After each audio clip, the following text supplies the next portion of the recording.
I was wondering, you tried several Chrome extensions. Actually, I hate all automations on LinkedIn.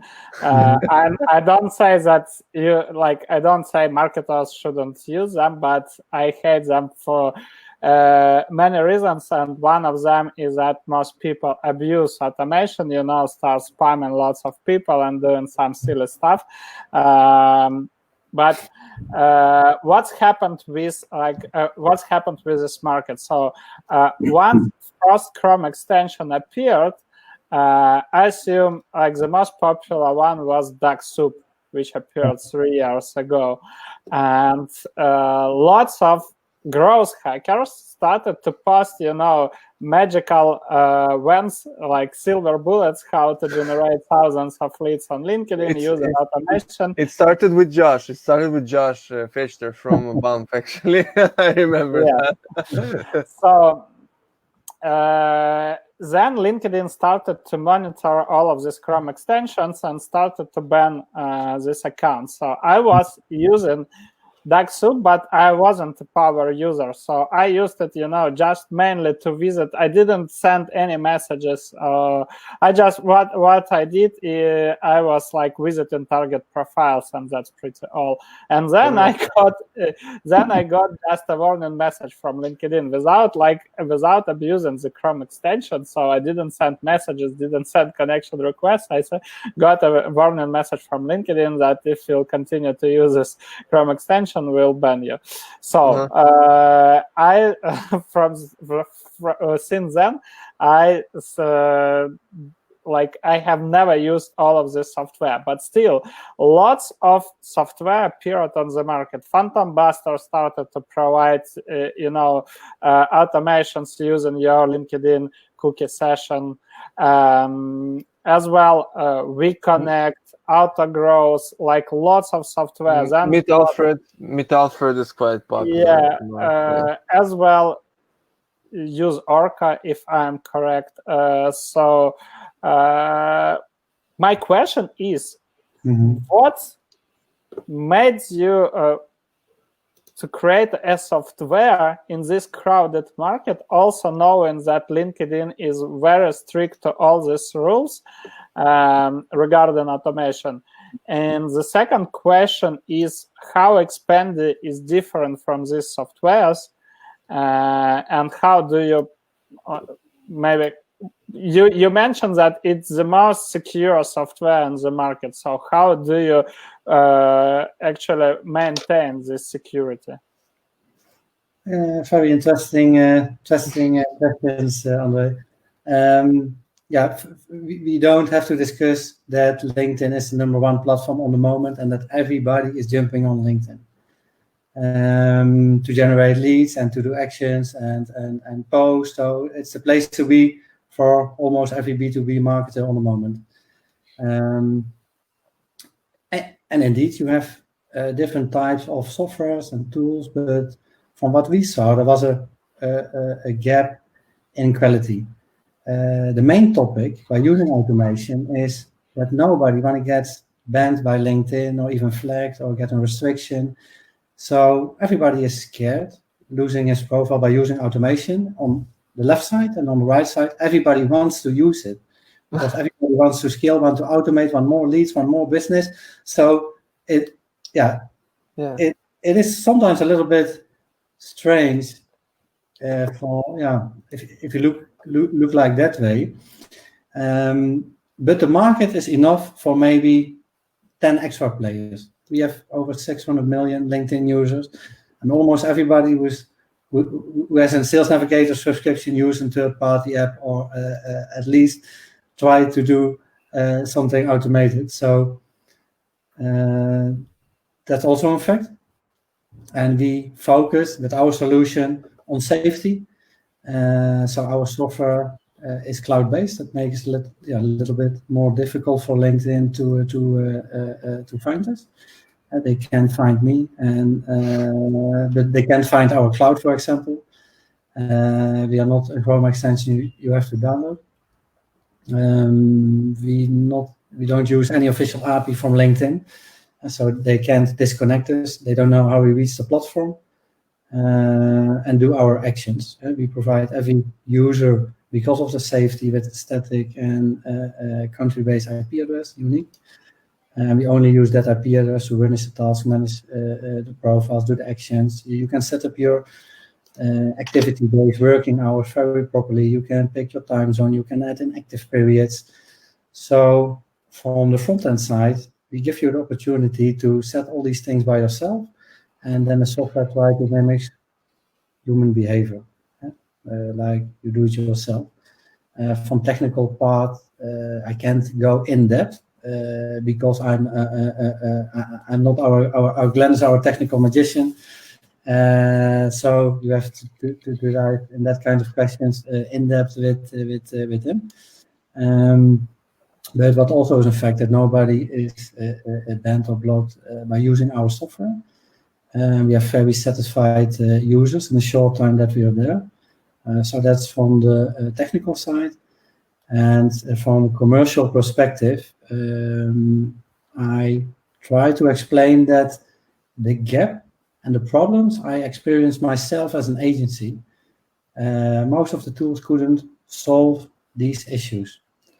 So our software is mainly designed for agencies.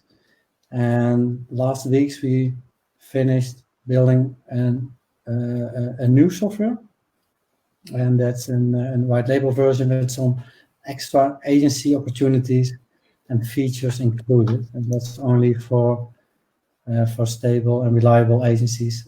So we provide that not to everyone, but that are also our main customer audience, agencies. We focus mostly on agencies. And our software is good with their needs.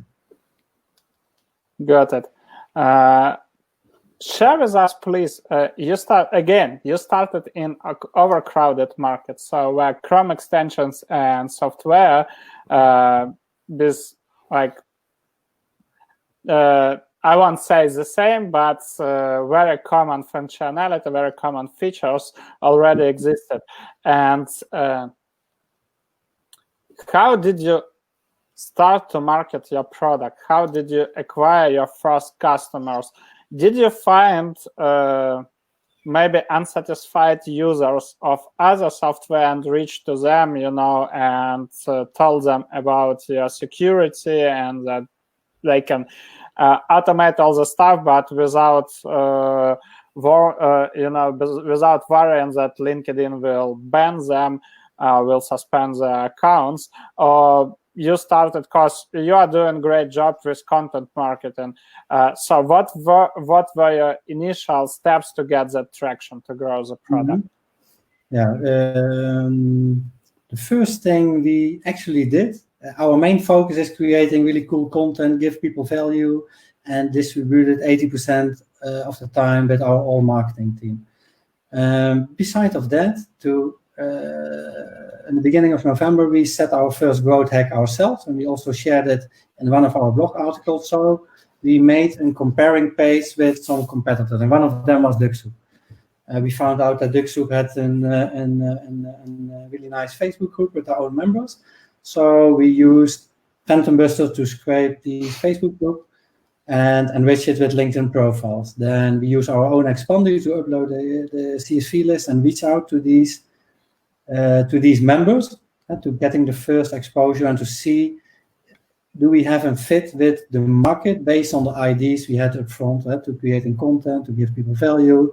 And we asked them in the outreach messages just for feedback. That we try different approaches, and one of them was that we built a really cool tool focused on safety, because that's a worry for everyone on LinkedIn, and it doesn't matter which tool you use. Safety is for everyone an issue because nobody want to lose it. So that's what USP we want to use. We did that, and we just asked for feedback, and from there we book online demos. And in the online demos, I start asking, what are the biggest pain points yourself? But in the beginning of this episode, I shared that I was using also Chrome extension tools like DuckSoup. So 90% of the cases that were exactly the same problems they're struggling with as I did myself. So that fits totally with the comparing page I made. And then it was very easy for us. So if we could solve all these problems for you, would you be open to use our software?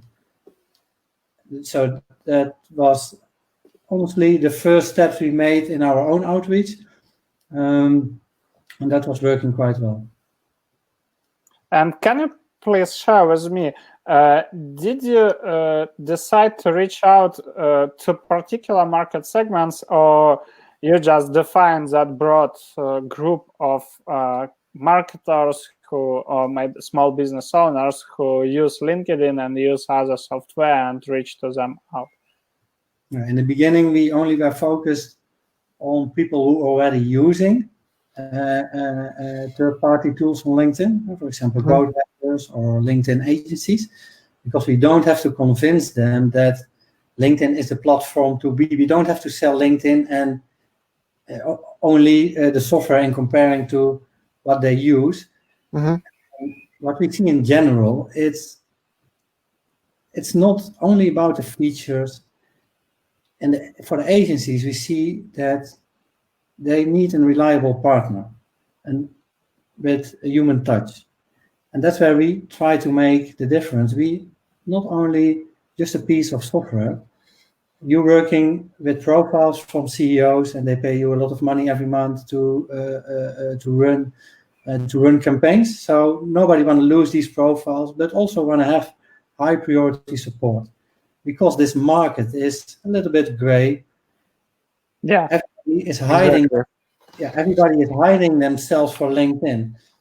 So with a lot of these tools, you can outreach, but you talk to an avatar in the chat, or you send an email and you have to wait too long before they help you. So we saw a gap on that point, in the customer in the experience for helping people and try to give support and to give it a human touch, because it is not only about the software and the features. You want to do business with a reliable software supplier and you want to see it as a partner relation. So it is very important that you as an agency, what our focus market is, that you understand that we know how to growth hack LinkedIn, how to drive business on LinkedIn. And then I came back to the content strategy we use, is that we share constantly really cool and nice hacks and step-by-step guides that you can almost do it yourself. And if you know that, if you understand that we know how to drive business on LinkedIn, then we can also help you on that part to scale your agency. And of course, the software has to be reliable and nobody has to be banned, but all my dev colleagues taking care and love for that part. But we also have to give love and care on the other parts. They are important for an agency, so that they only have to focus on their main business. Nice.